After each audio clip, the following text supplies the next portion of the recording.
Pedro Alonso López, apodado El Monstruo de los Andes, es conocido como uno de los asesinos en serie más prolíficos de la historia. Nacido en Colombia, López confesó haber asesinado más de 300 niñas en 3 países de Sudamérica: Colombia, Ecuador y Perú. Su historia, marcada por una niñez trágica y una serie de asesinatos brutales, es una de las más escalofriantes en los anales del crimen. Infancia y traumas. Pedro Alonso López nació el 8 de octubre de 1948 en Santa Isabel, Colombia. Su niñez estuvo marcada por la pobreza extrema y el abuso.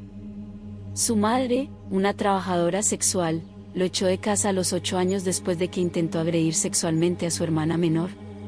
Desde ese momento, López vivió en la calle, donde fue abusado por un hombre. Este evento traumático pareció alimentar su creciente resentimiento hacia la sociedad y las mujeres. A los 12 años, fue acogido en un orfanato, pero nuevamente fue víctima de abuso sexual por parte de un maestro. López escapó, comenzando una vida de delincuencia y vagabundeo. En su juventud, fue arrestado por robo de autos y otros delitos menores, pero su odio y obsesión ya habían comenzado a desarrollarse. Primeros asesinatos y modus operandi. En la década de 1970, López comenzó su serie de asesinatos en Perú, Colombia y Ecuador.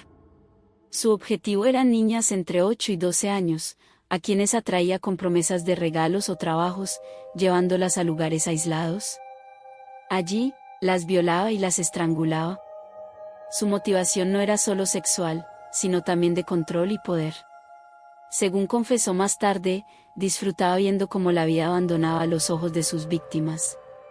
Su modus operandi fue sorprendentemente similar en todos los casos: llevaba a las niñas a zonas remotas, las atacaba, y luego las enterraba en tumbas poco profundas.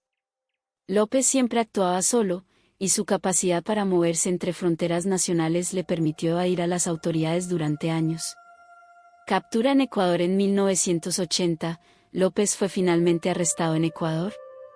Había intentado secuestrar a una niña en un mercado local, pero fue capturado por la multitud y entregado a la policía.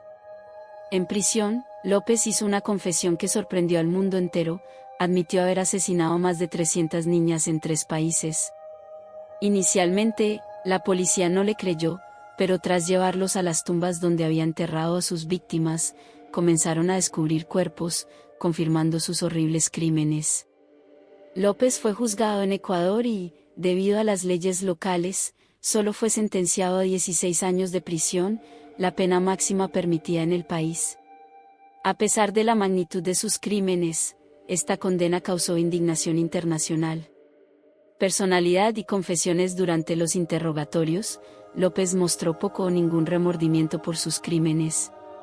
Describió sus asesinatos con frialdad, afirmando que había sido liberado al asesinar y que disfrutaba el proceso. En entrevistas, mencionó que el asesinato le proporcionaba una sensación de control y poder que nunca había experimentado en su vida. El perfil psicológico de López mostró a un hombre profundamente perturbado, cuyas experiencias traumáticas en la infancia y la adolescencia alimentaron su deseo de venganza y su odio hacia las mujeres.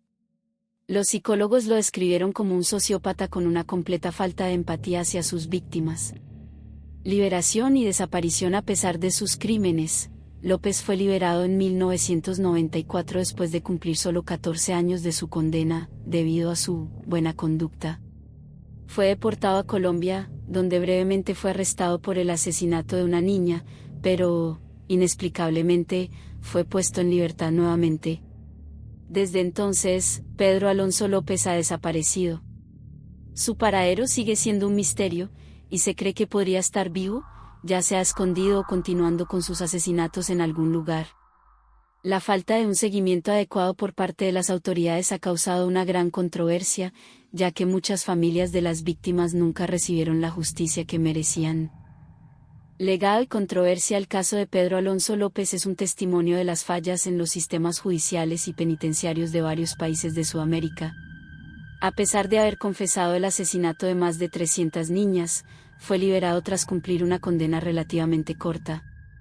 Su historia ha alimentado discusiones sobre la necesidad de reformas legales, especialmente en casos de criminales extremadamente peligrosos. López también ha sido objeto de numerosos documentales, libros y estudios sobre asesinos en serie, lo que lo ha convertido en un ícono oscuro en la criminología. Aunque muchos lo consideran muerto, otros creen que podría estar vivo y seguir en libertad, representando una amenaza continua para la sociedad. Conclusión: Pedro Alonso López, conocido como el monstruo de los Andes, es un caso aterrador que refleja los fallos del sistema judicial. Con más de 300 asesinatos a su nombre, su historia plantea interrogantes sobre la justicia y la protección de las víctimas. ¿Fue López un monstruo o una víctima de su entorno? Quizás, la verdad se pierde entre la infamia y la indiferencia de la sociedad.